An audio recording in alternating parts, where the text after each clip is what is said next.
L'immigration, parlons-en. Nous sommes ici à l'île Saint-Denis avec des gilets jaunes de plusieurs communes du 93. Le fameux 9-3, bien placé pour parler d'immigration. Emmanuel Macron a annoncé vouloir ouvrir un débat national sur l'immigration et sur l'introduction du quota pour l'entrée des étrangers. Il s'agit en plus d'une tentative d'escamoter le débat sur l'injustice sociale et de diviser, de faire croire aux Français que la France est généreuse, voire trop généreuse, avec les pays du Sud ou du tiers-monde, et qu'on ne peut pas accueillir toute la misère du monde, comme on l'entend répéter trop souvent. C'est faux. C'est tout l'inverse. Et si M. Macron veut qu'on parle de l'immigration, il faut que tout le monde sache ceci.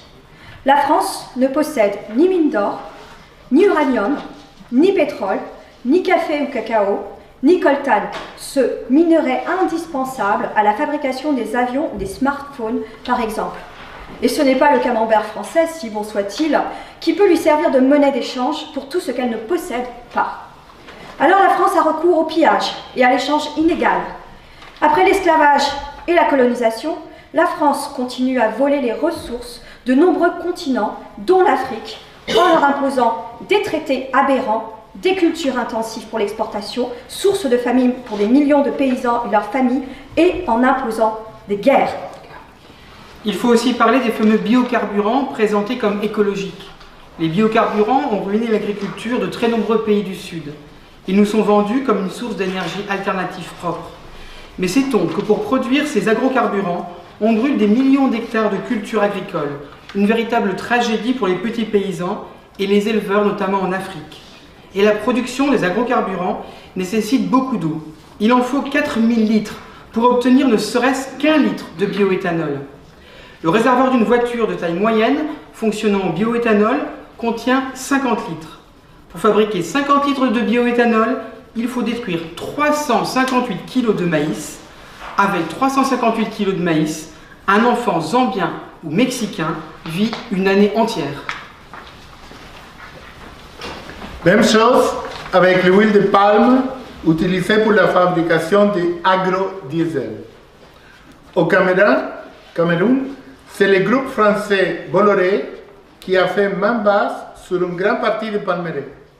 Il a signé un bail de 60 ans en 2000 sur 58 000 hectares de terre pour produire de l'huile de palme et détruit pour cela des forêts primaires qui sont un des principaux puits de carbone de la planète après l'Amazonie.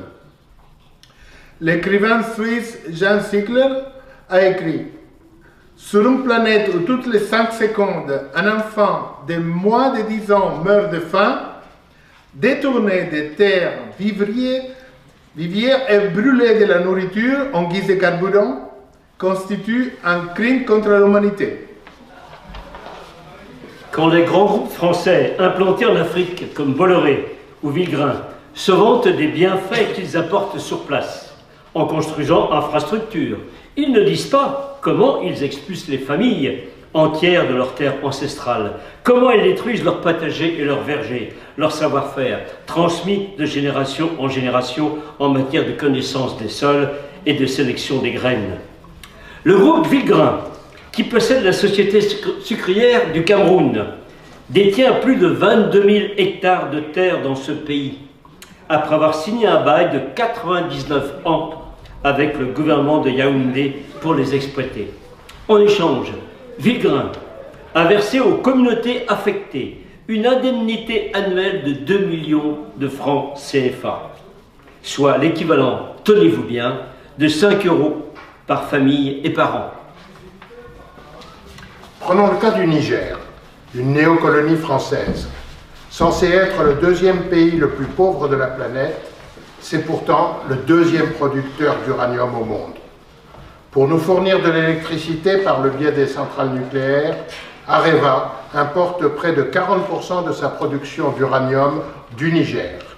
Mais depuis plus de 50 ans, Areva ne reverse qu'une redevance ridicule de 5,5% sur les milliers de tonnes d'uranium naturel qui sont extraites du Niger. Ainsi, la population nigérienne ne bénéficie d'aucune retombée économique. elle n'a droit qu'aux conséquences de l'exploitation de son propre uranium, c'est-à-dire les contaminations radioactives, notamment de l'eau, les énormes masses de déchets radioactifs stockés à l'air libre, sans compter la désertification qui ruine l'économie pastorale. Areva a déjà épuisé à 70% l'aquifère carbonifère des régions qu'elle exploite dans ce pays, à raison de 22 000 mètres cubes d'eau par jour, et cela depuis plus de 40 ans. Ajoutons que la ruine du Niger ne concerne malheureusement pas que l'uranium. Avec ses 20 millions de têtes de bétail, le pays pourrait en fait connaître une relative prospérité. Mais voilà, le Fonds monétaire international, le FMI, a imposé la fermeture des services vétérinaires locaux afin d'ouvrir le marché aux multinationales étrangères.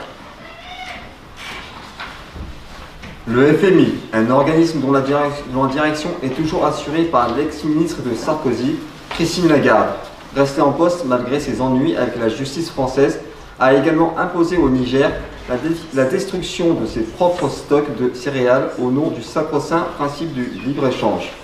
Conséquence, plus de stocks pour faire face aux aléas, et la famine attaque désormais ce pays africain tous les 2 ans. Qu'on ne s'étonne pas ensuite si les Touaregs se révoltent contre cette situation ou si des Nigériens essaient d'émigrer. Prenons un autre exemple, celui du Sénégal. Au Sénégal, les sociétés françaises comme la Fruitière de Marseille, dont les principaux actionnaires sont les grandes chaînes de supermarchés françaises, se font attribuer des dizaines de milliers d'hectares de terre pour des durées illimitées, avec une exemption d'impôt de 99 ans. Elles produisent des fruits et des légumes dont 98% sont exportés vers l'Europe. Traditionnellement, la terre rurale n'appartient à personne dans la plupart des pays africains. Il n'y a pas de cadastre rural. Les communautés paysannes possèdent un droit d'usufruit illimité des terres qu'elles occupent. Mais par d'obscures négociations qui se déroulent à Dakar entre l'État et les multinationales françaises et étrangères, les paysans se retrouvent dépossédés de leurs terres avec la complicité de fonctionnaires sénégalais grassement récompensés.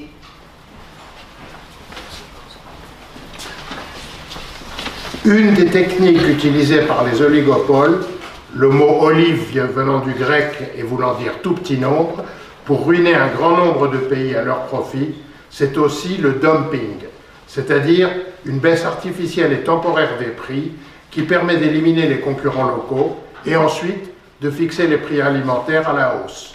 Tout ceci avec l'aide de fortes subventions de la part de l'Union européenne à nos industriels de l'agroalimentaire. Au Cameroun, par exemple, ils ont ruiné la production de poulets autochtones avec des importations massives de poulets étrangers bon marché. Et dès que les éleveurs de poules et producteurs d'œufs ont été ruinés, ils ont augmenté leurs prix. Non seulement les puissants accaparent la terre des millions de paysans et les condamnent ainsi à la famine ou à l'exode, mais en plus ils provoquent des famines en spéculant sur les matières premières de ce pays, comme le riz, le maïs ou l'huile. Ces groupes fixent le prix des aliments par le biais de leurs traders dans les bourses des matières premières agricoles. Ils décident ainsi chaque jour qui va mourir et qui va vivre, en invoquant les lois naturelles du marché, comme si c'était des lois de la nature. La planète croule sous les richesses. La production alimentaire n'est pas déficiente, mais des millions d'êtres humains sont acculés à la mort ou à l'émigration par la loi du profit maximum pour quelques-uns.